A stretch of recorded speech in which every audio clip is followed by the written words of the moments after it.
Asia. Oh, wait, like, do that when it was No, I think you like when you see the PowerPoint. So like, there you go.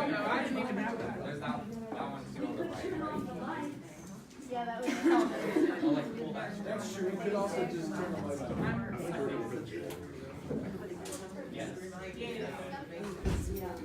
All right. Well, good afternoon, everybody. Are the folks recording? Do you have what you You need guys, set is up? the lights off okay? Yeah, everything. Okay. All right. So we don't have a lot of time. So I'm gonna try to whiz through some things. But if I'm going too fast, just like put one of these up, and I will do my best to respond. But my name is Akuno. I'm one of the co-founders of Cooperation Jackson, which is based in Jackson, Mississippi. And a few quick things. Number one, I hate PowerPoint. So this is here for visuals, but I'm not following this script. So just We can't read it anyway. okay. All right. So there's just some All works. pictures and images and some things I want you to see. And I made an adjustment in this primarily from being here, listening to the conversation, and just being in Northern California with like its beauty and its particularity. And what really made me switch was one of the sessions, the first session this morning, which was about marijuana, cannabis, here in like Humboldt County, and I guess by extension like California. And the nature of how the conversation in some place was very rooted in history and very rooted in place, just really reminded me of home and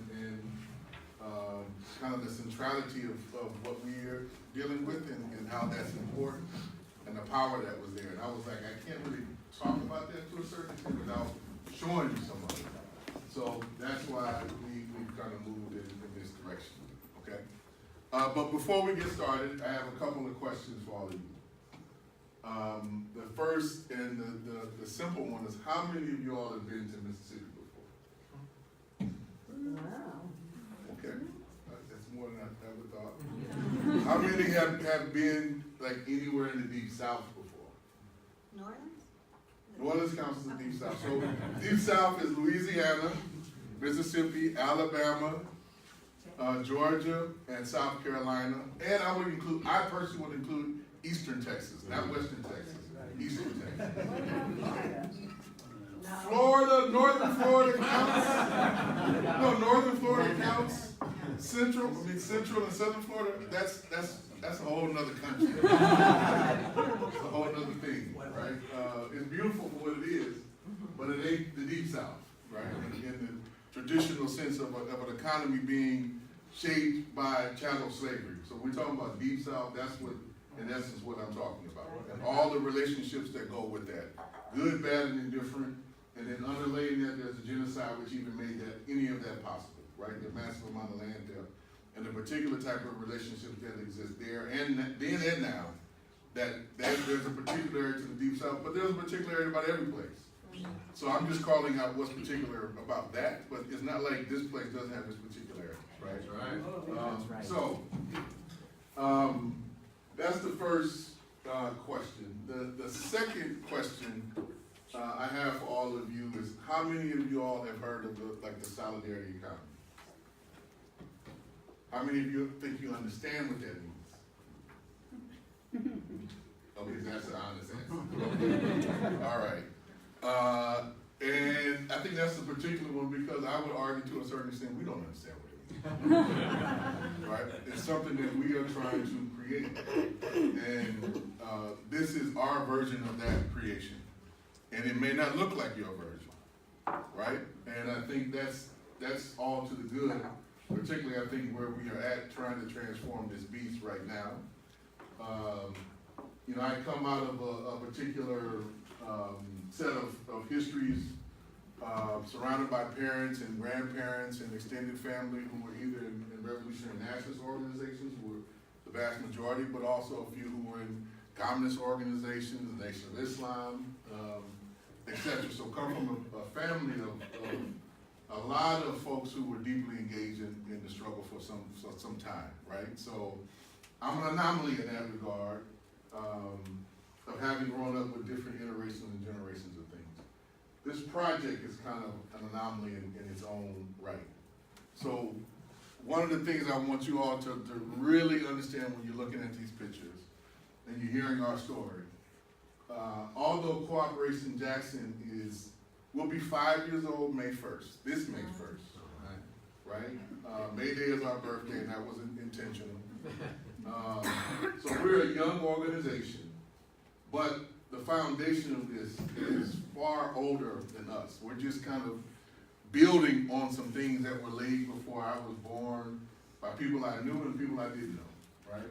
So put that in context, and I'm trying to stress that because there is sometimes this notion, I think, in like this rapid explosion in the last maybe 5 to 10 years around people talking about cooperatives and the solidarity economy, that you're gonna do certain kind of work, like overnight, and it's gonna magically have a whole bunch of results. Nah, that's a lie. That's a lie. There's some foundation work that has to be done anywhere and everywhere you're at, and relationships that have to be built and nurtured and fostered with all that complexity in order for something like really to move. So like our little, where people are like, oh, you guys have done phenomenal amount of work in 5 years. That's because it was 40 years of patient work on a very particular project that led to this ability to transform at a particular time. And there was a lot of thought that went into even starting this organization, right? Which I'll get into. So I talked about that history, and that leads to this particular slide here. The Cooperation Jackson is a vehicle to execute an aspect of this plan called the Jackson-Cush Plan. So that's a critical thing to understand. Like, we're part of an ecosystem that we're trying to create, and we're like one cog in that wheel, right? And ultimately, for it to reach its full potential, all of them have to work, right? And then some other things that we haven't even thought about yet, probably will have to be added into the mix.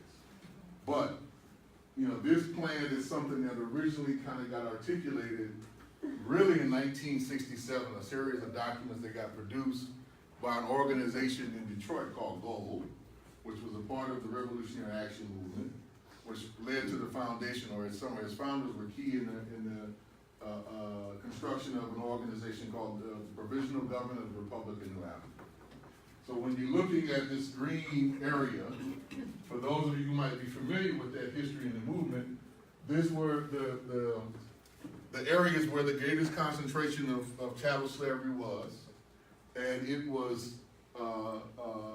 and is, because the organization still exists, a claim counter to the United States government for them to cede control over that and to turn it over to those people whose descendants were formerly enslaved. But there's a caveat to that, at least for some of us, was that we don't have any claim that supersedes indigenous claims, right? No claim that it supersedes indigenous claims, which is an important point that has been held by the organization for a long time, that we always, some of us, tried to highlight because of the nature of the type of decolonization work that we ultimately have to do. So keep in mind, like for myself and for those of us who articulated this project, we don't concede any legitimacy to the United States government. That is the basis of our politics. Like, it's an illegitimate entity through and through. It just has power over me. It's not something I surrender to it, right? Which is a big distinction. Like, you're here now, but having a long-term view of history, you weren't always here. You're not always going to be here. So kind of what is our thinking of how we think for our children, grandchildren, and their grandchildren. So this is trying to lay kind of a foundation for that. This area that you see in red, that is what was called by us called the Cush District. And what that represents, these are all counties in 4 states, Tennessee, Arkansas, Mississippi, and Louisiana, that are majority black right now. And then you see this like a contiguous base. Now, that base is not there by accident. Can anybody tell me why that map looks the way it does? Mississippi River. But what about the river and about what happened on that river for about 200 something years? Plantation, but what type of plantation? Y'all know some of this cotton, but what else? Tobacco and what else? Sugar, right? Sugar, the further south you go into Mississippi was also a lot of sugar, right? So, but this is what's called the old black belt for how rich the soil was, right? At one point in time, the soil there was about as rich as it was in the Central Valley here in California. Now it's been eroded, cotton is a terrible eroder of the soil. So they depleted it a long time ago, and it's still in the restoration process even now, recovery from what happened a couple hundred years ago. But that's what that area is, and that's why that population of people of African descent is still so concentrated there, right? So this is still a continuing, ongoing legacy of chattel slavery and colonization around all this piece. Now, how old is Mississippi as a state project, as a settler colonial project? Anybody know? Colonial or state? To me, it's the same thing. Right. It's just gotta be 1700s or 1600s, 15s? It was one 18. of the later ones. 18. Yeah. Really? Mississippi is only 202 years old as a formal state. Only 202 years old, right? So it ain't that long ago. So that's a critical thing to keep in mind, right? When you look at some of these patterns, not that long ago. So that's just a quick kind of overview. And that little star, to finish this little map, that little star is the city of Jackson.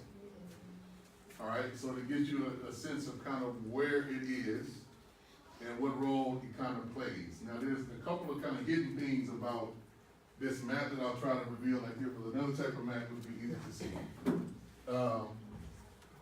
Here's New Orleans, roughly about right here. Here's Memphis, which is roughly about right here. Atlanta is roughly here, and you can't see it, but Dallas Fort Worth is roughly about here. So the way that this piece has been constructed, particularly after World War II, but even before, Jackson is basically a crossroads. It's a thoroughfare, right? So from New Orleans, it's a transit point from New Orleans to Chicago, basically, and all the little points in between Memphis, St. Louis, et cetera, et cetera, et cetera.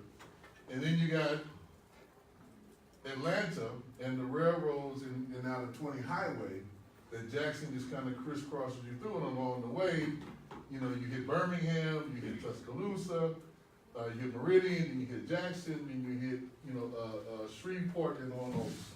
And it's the same thing. So when you look at the overlay of how this empire really mapped itself out along economic lines, you get a clear sense of where we have kind of thought about ourselves, like what positional power do we actually have? That's a key thing to our strategy. That we try to analyze, like where do we fit into not only just the Mississippi kind of matrix, but in the overall outlay of this empire, what kind of power do we have? And one of the things that it's not just that trade kind of is a transit point that goes through there, right? All of this trade requires labor to move. Drivers, the train operators, right? And so taking some tactics from other places, we are a choke point. Meaning that a well-organized force can cut off grain because 1/3 of the world's grain comes down this river. I don't know if you all know that. 1/3 of the world's grain goes through the ports of New Orleans at the end of the day. Right? Now it comes from all over the Mississippi Basin River, which is huge if you ever want to look at the Mississippi watershed. It's a beautiful thing to look at. And you see like basically how, what's called the United States, roughly about, 2/3 of it fits within that basin and all comes down to this little point. Right? From all the different rivers that go basically from North Dakota all the way to Pennsylvania. They all feed right into this river. Right? And come out into that to understand the watershed and where we all fit in it. Because that's the essence of life. But that's where we're situated, and a large part of what our strategy is based upon. Now this picture up at the top, I'm gonna try to move this to give you a context. This is from 2008, and it's the beginning of our first program towards really trying to move towards, by stages, food security towards food sovereignty. Now, we're not there yet by any stretch of the imagination, but it's a political goal, and this was the first kind of iteration of that. And one of the key things about this picture on the ground in New Orleans in Jackson, you kind of got two living legends that are in this picture. Both of them who are now passed, unfortunately. But this is Chokwe Lumumba, who wound up being the mayor, who wound up getting elected. And this is Dr. Henry, who was a pioneer in what we would now call like permaculture. He didn't use that term. Amongst black farmers in Mississippi, right? Trying to move folks away from pesticides, away from that, and back to ancestral ways of like actually reading the land and what does it tell you it wants to grow.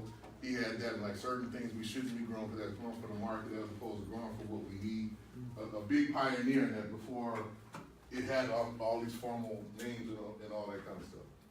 Which one is it this one? I just hit the button. I don't know if that thing works. Hit the mouse, sorry. Okay. So I really want to focus on more like pictures.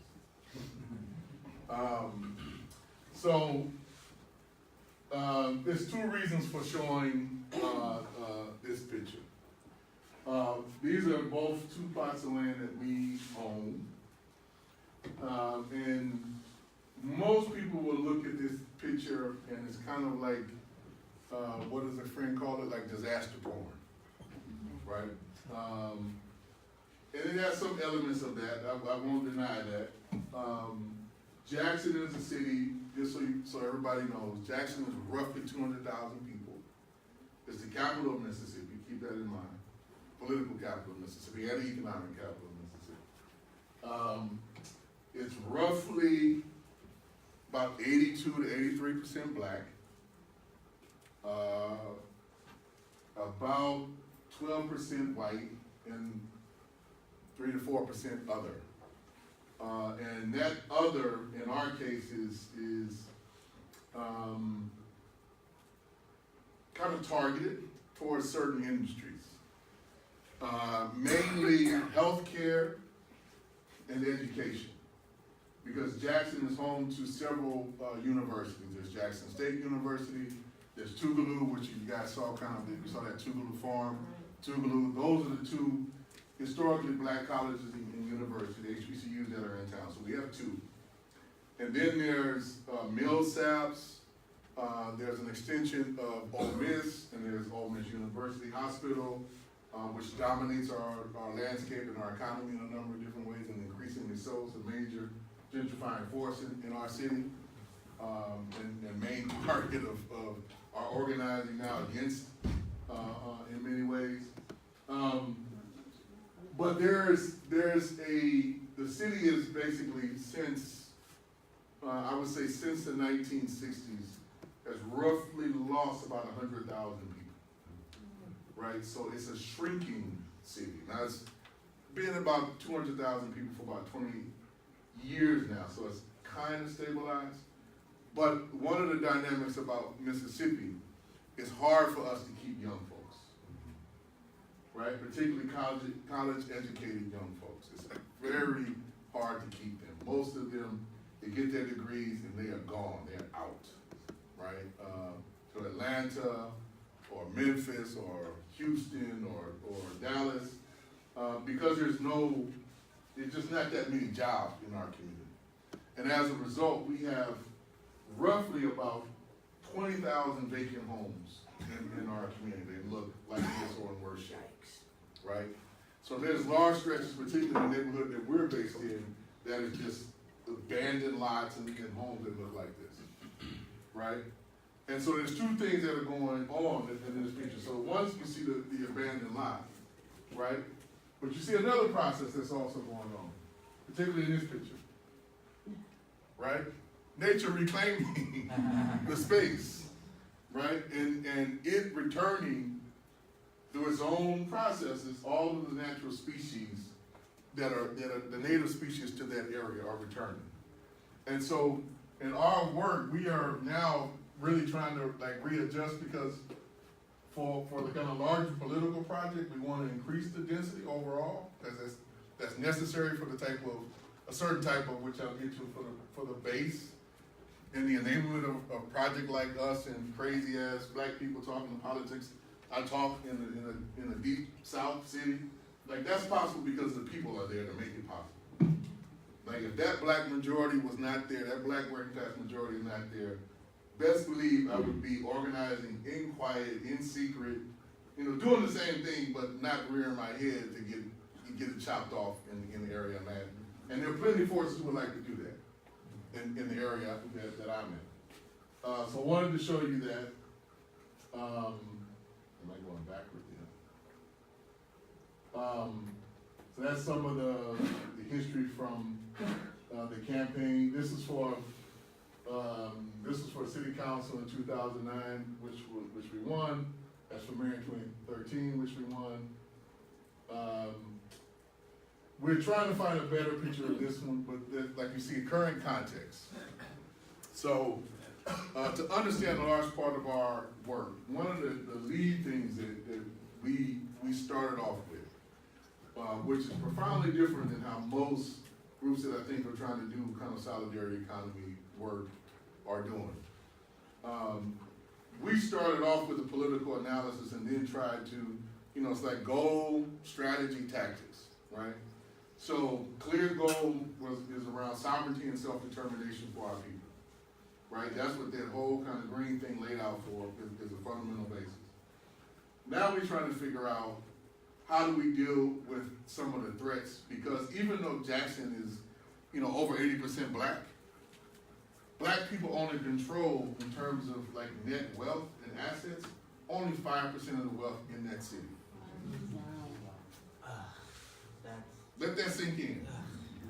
So you 80% of the population, but I'm gonna use clear English, we don't own shit, right? When it basically comes down to it, right? So the legacy, the colonial legacy is clearly in place. So, one of the clear things that we've been trying to do with our strategy, which we've been very clear about being different than other folks, we could imagine doing cooperatives in a particular way and, bootstrap kind of way, but without a certain level of political power, it's really an abstract dream. And so for us, we've been very clear, we're trying to translate our numbers into not only political power, but economic power. So that's a critical piece of why, when I said we were just one component, the other two components are essential, is building independent people's power through what we call the People's Assembly. And then, independent electoral politics, right? Running candidates that have a clear understanding of these political aims and objectives and are willing to push it and pursue it. Now, there's been a number of issues and contradictions with that latter one, which I'll talk about later, but the aim and the goal and pursuit still remains, right? Even with all the challenges that we're facing. But this map here, this is a little segment of Jackson. And I wish it was clear, because it outlines basically like 4 overlays of threats to the Jackson Kush plan. And I should say, again, going fast, trying to cover a lot of things. So when we laid this out to the public, this Jackson Kush plan, really beginning in 2009, and we put the document version out for the public that many of you might have read. We put that out in 2012. But when we laid that out, we weren't particularly clear about what some of the other forces were doing. We had done a study, but we didn't know that they had a plan of their own. Their plan at the time was called Plan 2022, right? And Jackson is a city that since basically 2001 had no master plan, on the city level. Like every city they tell you in urban planning is supposed to have a master plan that they follow. Most of it, yes. Most of it is garbage and BS in most cases. So it's kind of like an exercise that the city planners and the city mothers and fathers are supposed to create so they can parade around like we know what we're doing and we're going to manage this in a particular way. Right, so the city of Jackson didn't have one. So this Plan 2022 was supposed to be an iteration of a new master plan, but it came with some clear political instructions in the candidate. So when we ran for mayor in 2012 and 2013, we basically wound up being literally a contest of two plans. There was us, and Chokwe is our candidate for mayor in the Jackson Kush plan, and then there was a figurehead of the plan 2022, a guy by the name of Jonathan Lee, who was running. You know, at that time, and he was kind of the executive figurehead who was the presenter of this plan 2022. So it was this clash of kind of two plans and two visions of where we were going and what the future looks like. We won, right? The election, but then the real battle began, right? Because what I always tell them is that we knew that we were going to win because, again, the level and the nature of the work. At that time, we were like, we had crossed, you know, all dotted all the I's and we did that. Some of the best organizing work I've ever been a part of. It took years, but, you know, I was running around, I was a national organizer of organization time, and I was like, we're gonna win, and most people didn't believe me. But I was like, we're gonna win, you know, trying to drum up support and X, Y, and Z, and most people ignored it. But then we won, it was like, oh, you know, you guys did this crazy thing, but we did it on the basis of organizing, going door to door, you know, building that base over a long period of time. But the critical thing is, we caught them by surprise in truth in 2013. But remember, even though we won the political election, how much of the economy do we control? 5%. So how do you control a political project, even though you don't have formal power? You exercise the real power in this society, the economy of that dollar, right?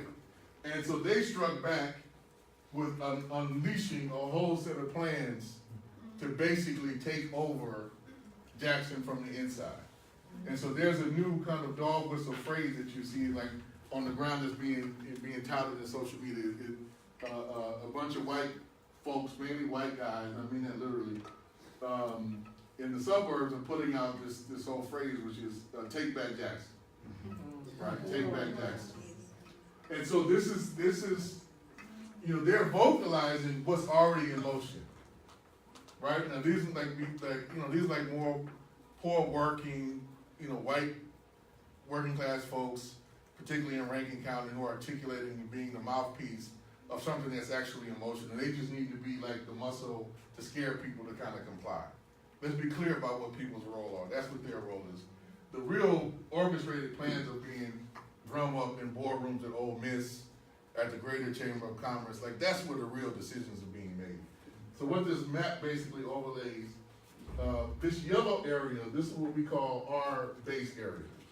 And so I talked about our community land trust and us prioritizing that. We have, over the course of the last 5 years, we've acquired 50 vacant lots and abandoned homes. And we have 4 commercial spaces. I'll show you one in a quick second. We just basically bought a whole block, right? Now, before y'all think we got deep cop pockets, no, we don't. It's unlike California, real estate in Mississippi is still relatively cheap. All right, so just be clear about that, right? So I'll try to skip just to give you a sense of what I mean. So that's it, right? So this whole block here, we purchased. How much do you think it costs? $100,000. I wish. 300? Huh? 300,000? A little higher. I mean, if it was in most places $1 million, that would be cheap. Yeah. I mean, that would still be dirt cheap. $360,000 that we paid for this. Those are running businesses, or was it empty? It's running. It's running. Everything. This is empty. It used to be a grocery store, a black-owned grocery store. They moved further down south, and so that part is empty. And our plan is to put a grocery store back in it over the course of some years. There's a lot of learning we need to do it in a particular way and to do it right. But all the rest of it is you know, there's businesses in it that are paying rent, earning income. So the guy who owned it, the family that owned it, it's interesting how some things change. So it's a white family that owned it and owns a lot of commercial real estate property in the area. But they, the thing about like the South sometimes is like they don't like selling, folks in the South don't like selling to folks who are not from the South. And though technically I'm not from the South, most of my folks are. So they have this confidence in who we are. And he was like, look, I could have sold this building for $2 million. But the people who wanted to buy it weren't from here. I wanted to sell it to somebody who was from here and was going to do something for me. So he basically held it, right? Until we could raise the money to buy it, which took us 3 years, right? So that's what, like the power of community, even though we don't have no deep relation to him, just what his vision is, like I want to support the folks here who I view as kind of my extended family, despite all the historical issues and issues like he had at least a sense around wanting to see the community grow from the inside, right? Not from something that comes prepared you in. So real estate is cheap right now, but going back to some of these other points, it's not going to stay that way for long. So to give you this map is kind of showing you how all these different things overlay. So this is the medical corridor complex. And this piece, this is the main threat to the overall political project we have in Jackson right now.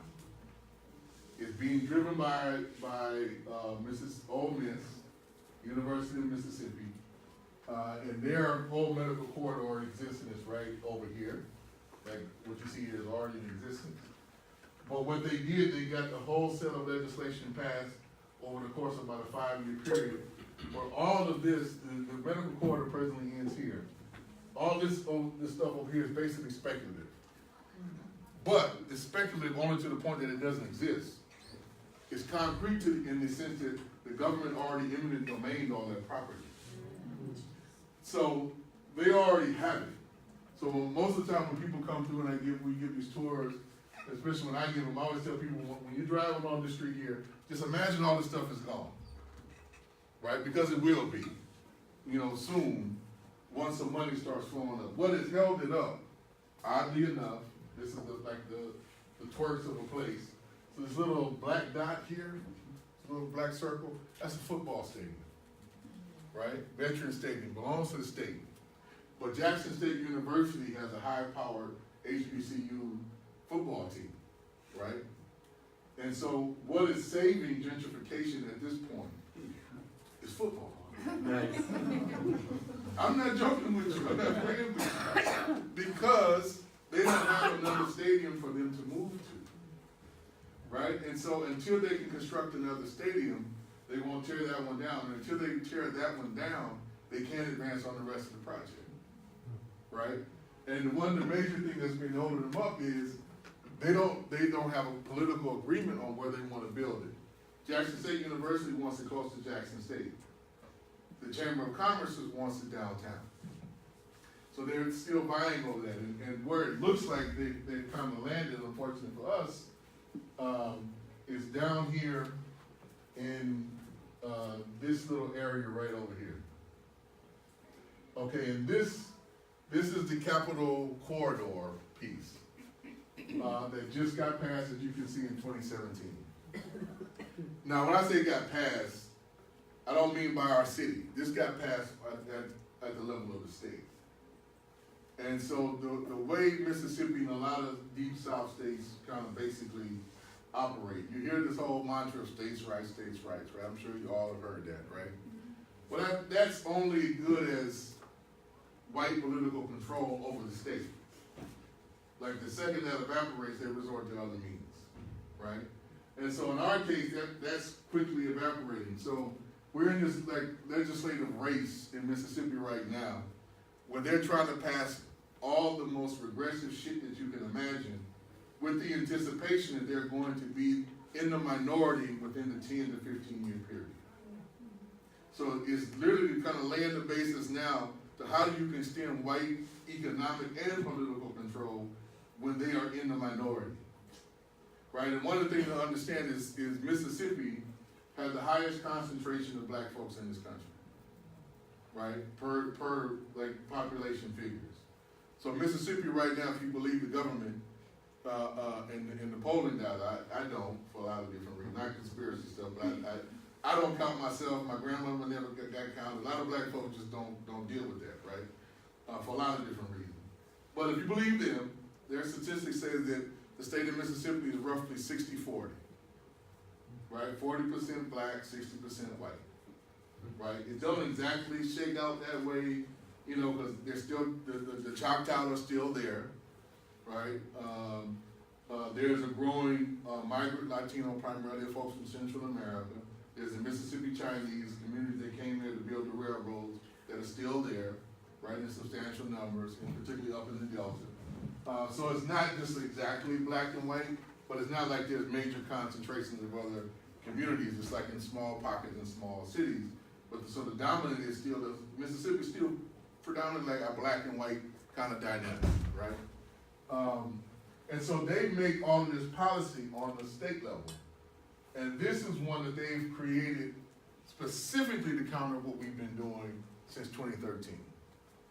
And what this basic little corridor complex does, everything you see right there, roughly 50% of all the jobs in the city of Jackson are in that area. This only comprises 1/4 of the city's total landmass, however, right? And what you see that's concentrated here,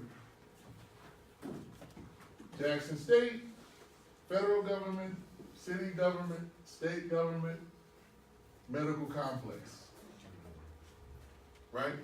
And a couple of other smaller universities, Belhaven, all that other kind of stuff there. And then all of the support industries that support those institutions are all kind of concentrated there.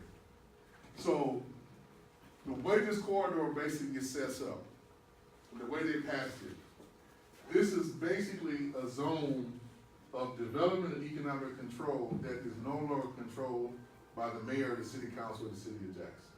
The governor controls it. It has its own new police force, has its own new court system. They get to administer and determine like what the development projects are in that area, what the zoning projects are in that area, right? So if you look at it, you know, it's like a reverse Bantustan that they've created. That they're gonna take out all the juicy parts and then leave us everything else, right? Basically just kind of to dilapidate and deteriorate. And one of the interesting things, my organization was one of the leading organizations that fought the original iteration of this plan in 2016. And this is how, you know, when you live in a small state, Mississippi only has about, 3 million people. So it's not that big, right? Landmass is big, but in terms of people-wise, it's not that populated. So this is an old map, it doesn't quite cover everything. But this, the old version of it that you see in this piece, you know, it stops here. The new version of it extends all the way up here. Reason being, this is like I told you in the earlier picture, I showed you the yellow. This is our target area, our base area, where all of our property is concentrated. Initially, this only included 2 of the properties that we own. Now it includes, when they extended it, now 50% of it. So, one side of, I'll show you in a quick second, like our 2 main kind of operating facilities right now, commercial facilities, there's our Balagoon Center, and then our Center for Community Production, which is a digital fabrication, you know, a small manufacturing site that we have. One side of the street is covered by this district, the other side of the street is not. Right? And guess which side of the street is covered by the new zone? The manufacturing. The manufacturing, like very delivery, is covered by that side of the piece. And so they kind of threw that in, I would argue, very intentionally, kind of like right at the last moment, basically as payback, you know, for some of the work and what some of the things we're trying to do. So that's to just give you all the context. This is another I'm sorry. So no, this is the new map. This is what the old one looked at. You see the difference here? How it grew, like how it expanded up to the area. This is, I'll just go through this. This is this crazy idea that they have of flooding a significant portion of downtown Jackson to create a lake. And the two things about this. Number one, for those of you, I think California is becoming similar, but y'all correct me if I'm wrong, but in a lot of the deep south states, gambling is legal, but only where? On boats. Only on boats on water, right? Oh. So, if you create more water, right? You can put more things on it, right? You can put more houses, you can do more gambling, right? So this is how they're doing the economy. And you're talking about a long-term plan. This plan, to give you a sense, is 2 families. Literally, 2 families. And these 2 families, so a part of Jackson is a natural floodplain. Like that's you know what nature wants it to be and what it was for millennia. It's a natural floodplain. And there were 2 major floods, one in '79 and one in '83. And between those 2 floodplains, these 2 families basically bought up all the property that was flooded. And so they basically sat on this and developed this plan since 1984, right? And this is, I'm bringing this up because this is one of those cases where federal intervention and who's in power sometimes really does make a difference on a local level. This plan they've been pushing it and promoting it for decades now. And it basically went nowhere until 45 showed up. Reason being, the Army Corps of Engineers kept telling this is a stupid ass plan. Right? It won't work because it will salinate stuff further downstream. So the state of Louisiana is actually suing the state of Mississippi for passing this plan because of what environmental impact it's going to have. So it's held it up for a brief moment, but it only got passed because Trump came in office and said to the Army Corps of Engineers, pass it. Right? Why? Because he owes some political debts to our now Governor Phil Bryant for being one of the first people to come out strong out the box to support his presidential campaign. Right? And not just support his presidential campaign. Go back and look at it. Phil Bryant and some of his other people gave him a lot of coaching. Right? And let me bring a story home. Does anybody remember where Ronald Reagan made the announcement of his presidential bid in 1979? California. Nope. Wasn't it somewhere in Mississippi? It was in Mississippi. It's like a KKK monument. Philadelphia, Mississippi. Philadelphia, Mississippi. What's important about Philadelphia, Mississippi? KKK was announced there or something? Y'all ever heard of Goodman, Chamey, and Schwerner? Isn't that where like the Freedom Riders were killed or For something? the Freedom Riders were killed, but it's also the same area where Emmett Till was disappeared from and lynched. So he made his campaign announcement for those of us who were alive then. And my parents, I was 8, so they schooled me about this is what this man is and what he's about. You need to understand the history of why he went there and made that announcement. It tells you everything about who he is. So where did Trump do his announcement? Y'all remember?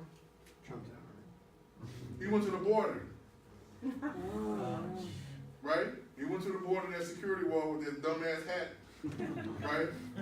That Make America Great Again hat that everybody kind of laughed at. But that was the same clear dog whistle tactic that Ronald Reagan used in 1979. I don't think it was a coincidence that he went and got some of that advice from folks in Mississippi right before he went and did that. I don't think that's a coincidence at all. I think it's the folks to say, look, if you want to move a certain sector of white working class people and white folks in this country, these are the politics that you're going to have to amplify and play up. Right? Yeah. So he went to the masters is what I'm telling y'all. Yeah. Right? He went to Mississippi, went down to the Old South, and was like, this is how you need to play this if you want to move some folks. So one of the jokes we had when Donald Trump got elected, it's a running joke, it's a cruel joke, is what we've been joking to everybody, now that Donald Trump got elected, welcome to Mississippi, y'all all live in Mississippi now. Because that's how the politics have been articulated for 200 years. It ain't changed. Right? So some of the conversations that y'all hear Trump, and all the little coded and not so coded racist shit that be saying, come down where I'm at and turn on the right-wing radio any day of the week.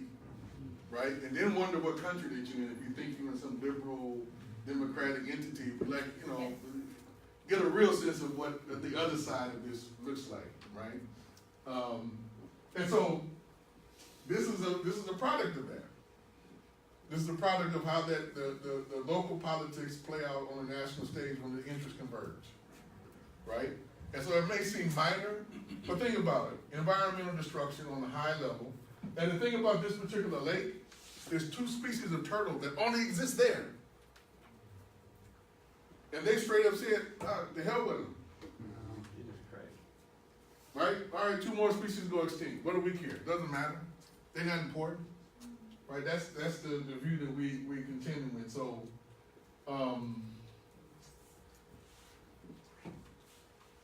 so our vision, to deal with the hell with them at this point. So our vision, what we're trying to articulate, like, all that is really just to give you all the subtext to understand, like, the forces around colonialism, settler colonialism, white supremacy, all that stuff. Like, it's an ongoing process. Don't act like that was in the past. That's the point. All of that was to say, don't act like those things in the past. That's right now. Right? Colonialism is an ongoing process. It's like a never-ending thing until we break the cycle of it, right? And we ain't broken that cycle of it yet. That's my argument. Nowhere in this country we haven't broken the cycle of it yet. We're trying, and this is our efforts towards doing it. So, as we've kind of evolved and grown in the last 5 years, there's kind of 4 major components of what we're working at. That's what this slide particularly represents. Of things that we're kind of deliberately and consciously trying to intertwine that are kind of separate and distinct in their own spheres that we're trying to bring together, right? The piece that is somewhat, I would say, particularly these 2 things out of the tradition that I come in, these are like old school bedrocks that have been things that have been argued for a while. These 2 things, this is not particularly new, but I think it's being elevated in how important many of us now believe it is, right? To be probably the #1 priority of what we really need to focus on, given the timeline. This one is a new one. And what we're trying to do very specifically there is to take this new technology that exists and transform it to our purposes and our use. Understanding the limitations of any type of technology. We don't believe technology is neutral. Let me be clear about that. We're not adopting like this digital fabrication because we think it's a neutral thing. It ain't neutral in no form or fashion. All technology serves the relations that it was embedded in to create. So our thing is, how do we re-articulate this? For us, we want to make sure another digital type divide doesn't get created, and then we get excluded out of this. But we also think there's some potential elements of this which give us the ability to own and control the means of production, and then realize it not for profit, but for actual community need. That's why we're trying to invest in it, and not trying to shy away from people saying, you guys are going down the technology path. Like, no, look, from the humans been using technology since there's been humans. It's what is the technology serve and who is it serve? That's the real question, right? Like, does it better integrate us into our environment, or does it separate us from our environment, right? Does it exploit the environment? Those are some of the questions that we need to have. So we're trying to push it in a way that follows along this cycle, right? To make sure it's sustainable, green, and it serves like our particular purpose. Because remember, I want to go back to that 5% thing. Like, we only control 5% of the wealth. And for us, we're not trying to redistribute that in some way. We're like, we want some new black class of petty bourgeois entrepreneurs that now own 90% of it, right? Because that still means somebody's going to be exploited, either some black person or some immigrant person who has less legal rights than we do, right? That's the nature, if you speak within the present logic, that you're going to have to resort to. Not because you're evil or bad, but that's the logic of the system, how it operates, right? So we're trying to break that particular piece. And then, I just want to go to a couple of things about, this is when we first got this is what it looked like. This is some of our folks. This is about a year old. This used to be a playground at that same spot. It's about a half-acre plot of land that's behind that center that you just had. And this is what we're doing with it now. So it's like our base ground floor, our farming piece. This is a picture about a year old. It looks totally different now. I don't have any pictures of that. But we finally got a couple of folks permaculture certified, and they're totally redesigning, you know, what this looks like. And that was a challenge within itself. We talk about that another time. So, and these are just pictures of some of our co-ops. I'm gonna go through it in the interest of time so people can ask questions. So Freedom Farms is kind of like our bedrock again on that. Food security, aiming towards food sovereignty, piece. This is some of their work, some of the product. This is from October. Mississippi typically is changing, but historically you can grow year round in Mississippi. It's changing. We've had, over the last 5 years, we've had freezes at different points in time that you can't pinpoint, right? Which is weird, is all hell. So like even this year, like was it last year, 2018, we lost our entire winter crop from a historic freeze. Like, so normally in Mississippi, you might get 1 or 2 days where it's below, you know, that freezing. We had a record-breaking 23 straight days, right? It shut our school system down, right, the entire month of January because of, you know, we have major old school infrastructure problems, particularly with our pipes. So they were just pipes that broke all over town. And you know, so there was no water pressure in a lot of places in the city. You know, so a lot of people were without running water and had to deal with that, you know. So that's where we're at in terms of our infrastructure to get a sense of where we're at. And so we lost that entire crop. So we call ourselves getting smart this time, you know, and do something we normally don't have to do. Because remember, if we grow year round, it means you typically don't need hoop houses. So we built some hoop houses, right? Put them up, had everything going for December, January, February, took them down in February. Another record freeze came through in March. So we didn't lose everything, but, you know, we lost some stuff, and we're kind of like, okay, wait a minute. You know, it normally only froze in December and January. We had a freeze in March. We had another one in April, right? And so that's just sort of like, for us, we're like, there's any skeptics that the climate is changing, we're living proof. No, look, that's here now, and it's having an impact that we are like, you know, and the plants in our area, like, okay, what season is it? Like, is it spring? Is it winter? Things are blooming and they're dying. There's a set of birds that keep it, you know, that I'm trying to nurture in my backyard. And I've watched like 3 years in a row, just the erratic nature of them. 2 of their nests have failed over the past 3 years because the eggs have hatched at a certain period of time, but the flowering of the plants is happening later. And so they're not matched up because, you know, like most of the eggs hatch at the time when most of the bugs are coming out. So there's a steady supply, you know, like how nature works on time, right? And they're like, the babies are there, but there's no insects, there's no food to eat. So that's happened 2 of the last 3 years. So it's real. So this is that's like one of the operating stations. This is our the green team is our lawn care and small scale composting. We're trying to get it back to a larger scale. We had it working at a particular scale at one point in time. Then the city kind of come down on us and shut us down for like rules and regulations and all of this kind of stuff. So we're trying to get them to understand what the hell we're doing and then pass it. There's no major opposition to it from our city council, thankfully. So that's just a matter of time to kind of push it through. And this is our community production center, right? This is a scene from last October, so it wasn't completely finished.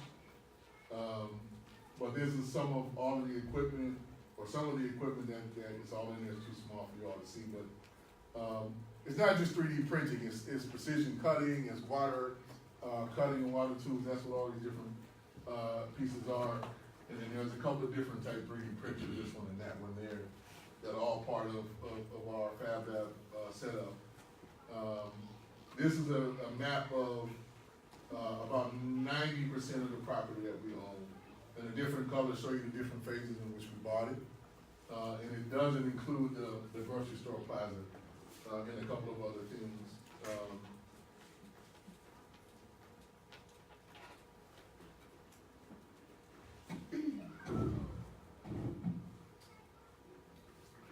this is where we're working on constructing our eco village. So there's an entire block that we just basically own, right? And this is where we're working to do, to construct that over the course of the next 2 or 3 years. The Fab Lab is already starting to construct homes. So one of the major things that we're trying to do with that technology is do sustainable homes for under $20,000. Like that's one of the main things that we're doing. And the particular piece there, the price point is very important for us. Because we get a particular price point, that means that the renters who make up the majority of the folks in our community, we can put them in a situation where they can stay permanently. And again, that's important for us because we have to maintain the demographics of the community as they are, right? So we're not opposed to new folks moving in, but not at the expense of moving people out, right? I won't come to questions in just a quick second. So yeah, this is more scenes of Ewing Street. This building, there was some mysterious fire in it. We think it was some arson that just happened not too long ago. This is some of the design of what folks are looking at, like trying to integrate and work with. Some of the things that they're kind of using the skill just so folks in town would have a kind of a vision of kind of where we wanted to go. And then I'm gonna stop there for now.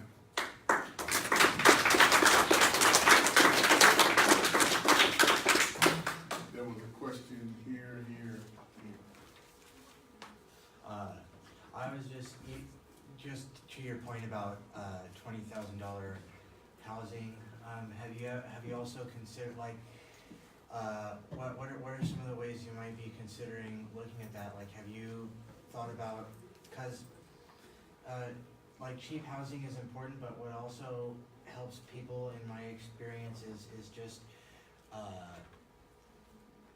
if people feel like they don't have to live like totally by themselves, if you literally live That's with wonderful. other people, communities of other people who are like you, who look like you, who have similar experiences to, people that you want to live with. That's why we call it Eco Village. You're barking up the tree that we're barking at. Yeah, exactly. I mean, the only way a lot of this is going to be is like if there's really integrated infrastructure. So like trying to recreate the way things were all this individual infrastructure, like that's not gonna work, and it's not affordable for us.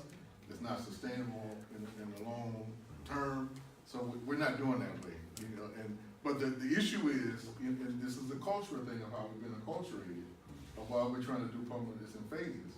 We're not used to living together, at least in my community. We're not used to living together anymore. Yeah. Right? So we're like really trying to reintroduce some old practices, which means undoing some of the things that we've learned in the past 50 or 60 years. So it's an experiment. You come talk to me about 10 years and actually how it works. But that's the intent. That is the intent. My question was also around that super affordable housing. Can you say a little bit more about how, what's the ownership or these are gonna be houses that are gonna be on your eco village? Is it, you're not selling them to people, they'll be rented, it's owned by Cooperation Jackson, or is this part of the land trust thing? All of what we're doing is on the land trust. Okay. Like on the first stages, but there is another dimension of it. Is like we're trying to get this so that other people who are not in our land trust with all that vacant land in our community would have this as a model that we could do, right? And then it would be we wanted to do initially all just co-op housing, and we got major pushback from the community on that. On So, what grounds? On what grounds? Yeah, what legal grounds? People are not used to living They're not cooperatively. Right. Single-family homes. What do you mean That's by what- co-op housing? What does that mean? It can mean a number of different things, but for us, it meant like integrated compound living where folks are sharing resources and living in a much more communal way. So you still have your own private bedrooms and all that kind of stuff, but like a shared kitchen, shared showers and all those kind of stuff, which are integrated into a more communal place. And the original design had at the center of it was like a healing center in our original design, right? And so we're not trying to compromise it. So it's interesting that some of the conversations have been like people want kind of like the healing center with some of the things that would be there, but they don't want it, they want it kind of like their houses separated off of like being directly connected to that. And the thing is, like, people are used to and and aspire to single family homes.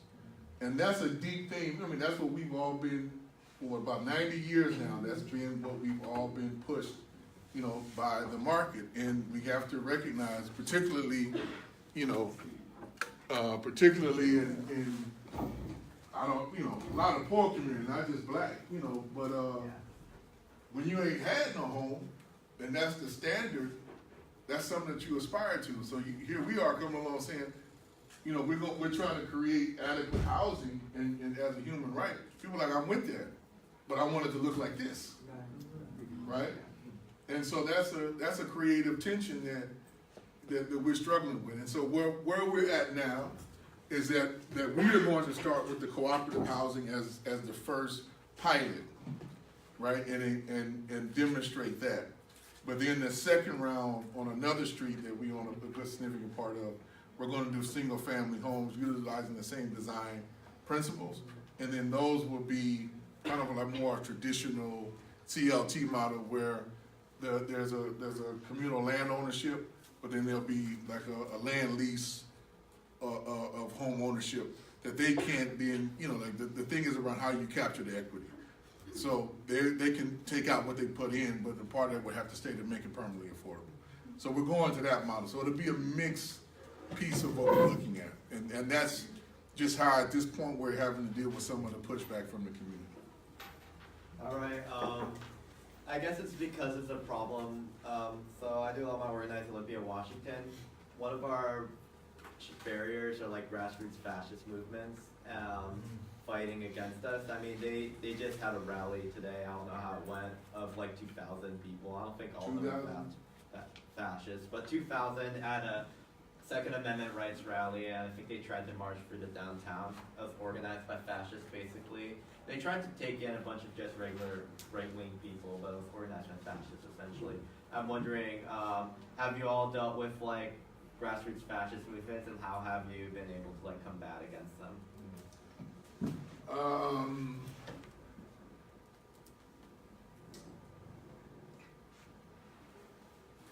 There's a complexity to your question.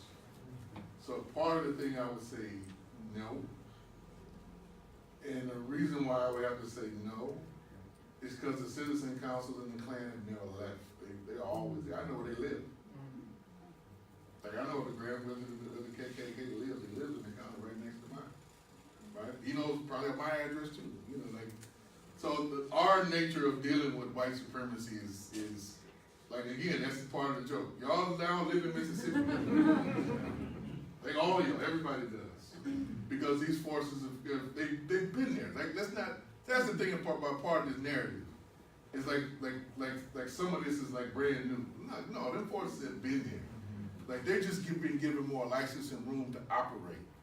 In part because of 45, but on a deeper level, I would argue because capital needs them at this point in time to instill a certain amount of fear and a certain amount of discipline. But they've always been there.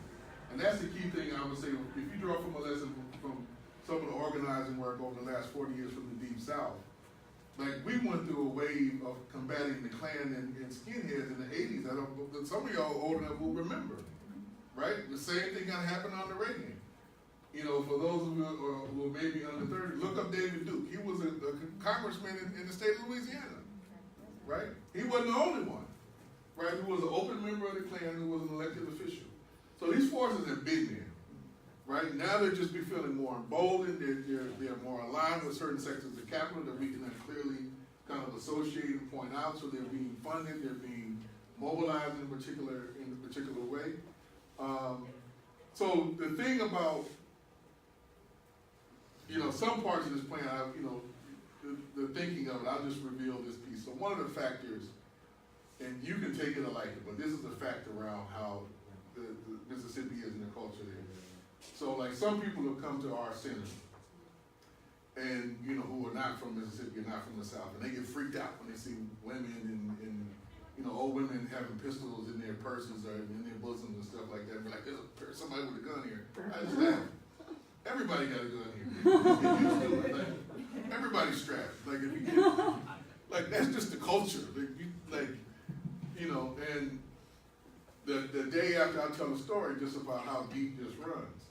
So a neighbor two doors down from me, he's an old Vietnam vet, he lives alone, deep trauma, that he suffers, and most people just kind of leave him alone. He just sits and yells at his porch, if the neighbor's walking by all day.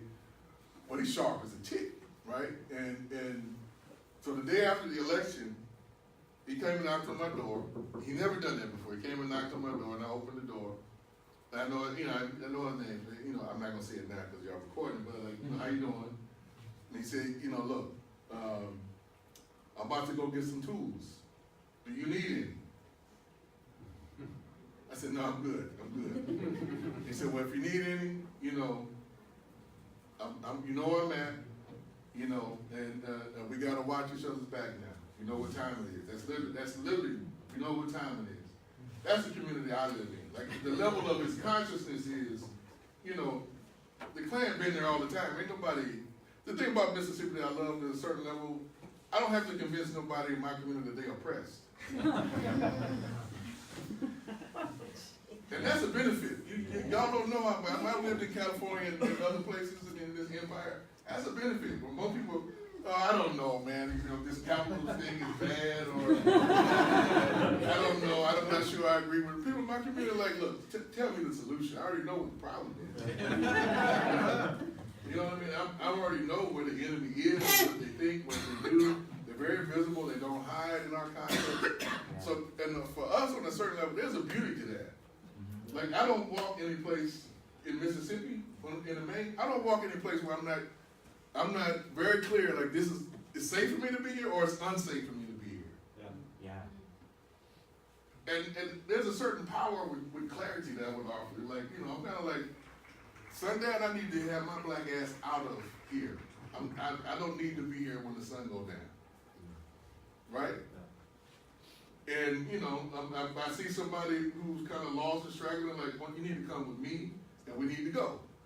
Because if you're here 2 months longer, who knows what's going to happen to you? Right? Like, unless you got some family around here, you might not want to be here. And it's the same thing, so like I was showing you earlier, like that Pearl River, like that might as well be an apartheid wall in certain senses. Right? Because everything to the west of the Pearl is black, for the most part. And for the most part, everything to the east of it is white. And that's not absolutely like that, but, but that's the wall of, for me, I'm like, I'm not doing, even though that's right, one city over, like I typically don't like to be driving through there unless I absolutely have to. Right? So I even get to the point of telling people, like, if you're gonna come to Jackson, try to get there before nightfall.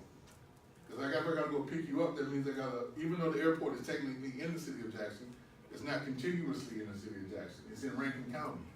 So Jackson actually is a city that exists in 3 counties, oddly enough. Madison County, Rankin County, and then Hinds County. Most of it is in Hinds County. But the airport, the new airport, is in Rankin County, which is, that's some other folks' country, as we call it, right? So I typically tell people, like, try to get here before 6. Because after that, if I can't have my kids in the car and pick you up for a lot of different reasons. If I'm traveling that across that line.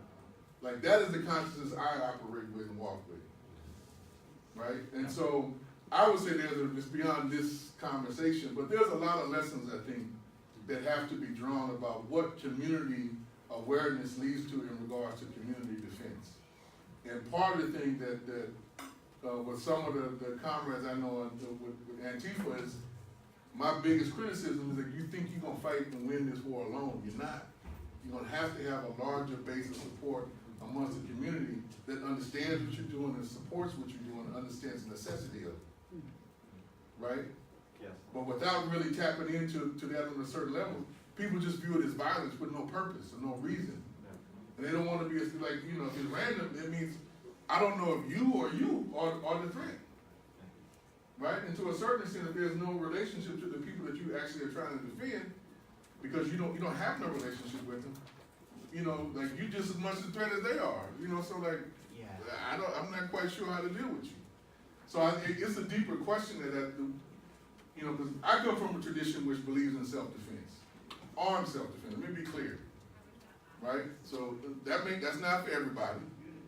I'm not saying it is for everybody, but believe me, given the forces that we're facing, it's better to be prepared than not, right? Because they have license in this society to be violent against some of us, and they use it, right?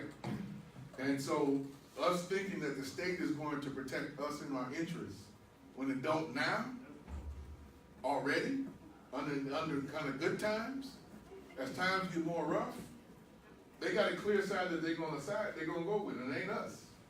So that's just the old school black nationalist warning to them, right? You know, protect yourself at all times.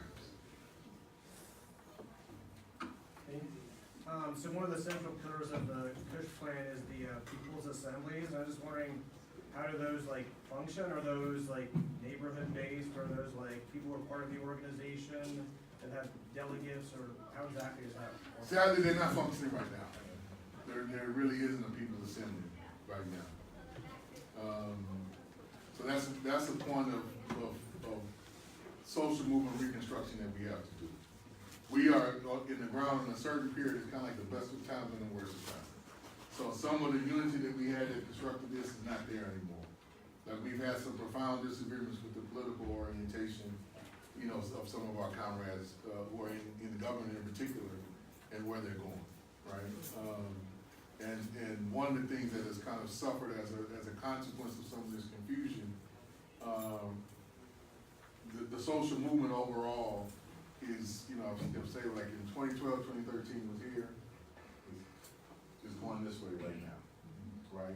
And a part of it's going this way is there's confusion. So there's confusion around, you know, you hear somebody on our side, I hate to call it, you hear about somebody on our side, you hear somebody on the other side, you're going, y'all sound the same? So what's the point? Like, what is the difference about? What is the squabble about? And there are times when it's like, I can explain it to you, but then I sound like an academic. You know what I mean? And like, I'm not, you know, okay, you done lost me with whatever shit you're talking now.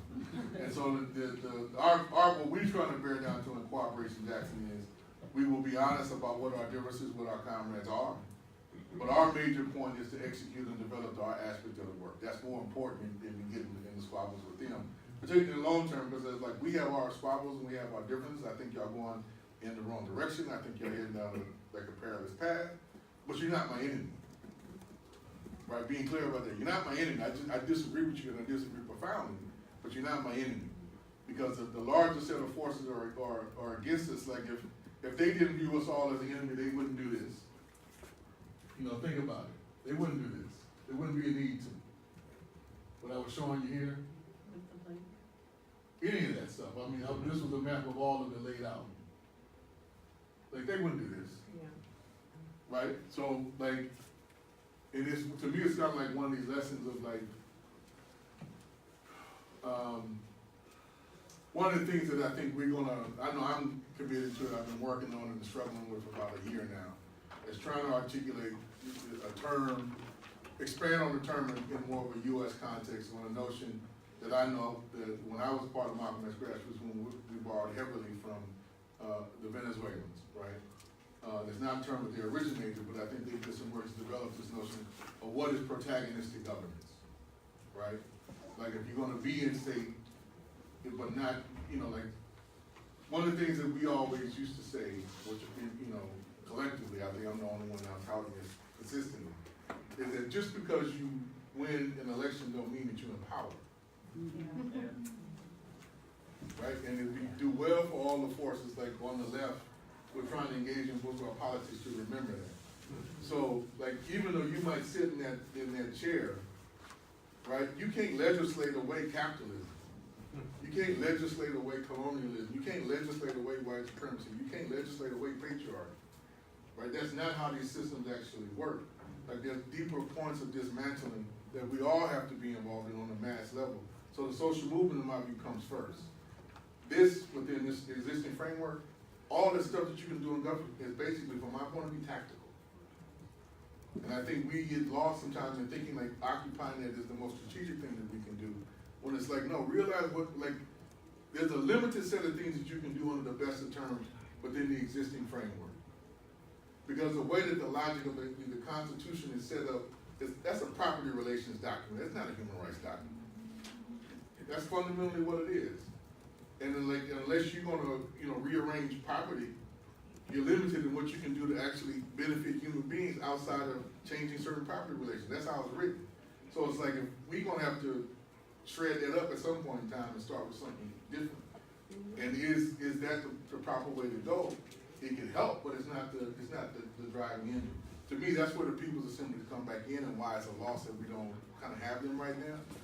But the piece of why we have them is there's political confusion amongst our forces. Is most of the progress like the core people of Cooperation Jackson doing the solidarity, stuff, that sort of thing? Most of the progress is happening, you say? Remember, we kind of intentionally were delegated to do that work. So yes, there was another set of forces that were doing People's Assembly work. And so now that set of forces is itself split. So we gotta combine and come back. Now, let me be clear, so there's about 5 different groups now in Jackson who call themselves doing the assembly. So in part I'm giving you a subjective, because you're actually like, how are they constructed? And so there's some writing that I was responsible for doing, I put out, that would probably take too long to explain about what that exactly means and what it should look like, based on our kind of 25-year summary of the experiences that go back to the 1980s. Nothing is functioning like that. When I say that there's no assembly, that's not happening. There are different groups who are kind of doing neighborhood dialogues that are calling themselves assembly. And I'm not hating on them, because one of the things I think, there's some folks who are mad that this is going on. I'm not one of them. Because part of what this means is that there are forces who ideologically, politically, I wouldn't be aligned with, who have adopted the assembly framework. I read that as actually a move in the right direction. Because it means that there's a certain level of hegemony that the concept is starting to assume. Right? And they're having to move towards it. To me, that's a good thing. I can still struggle with them like this is a talk shop, it's not actual assembly.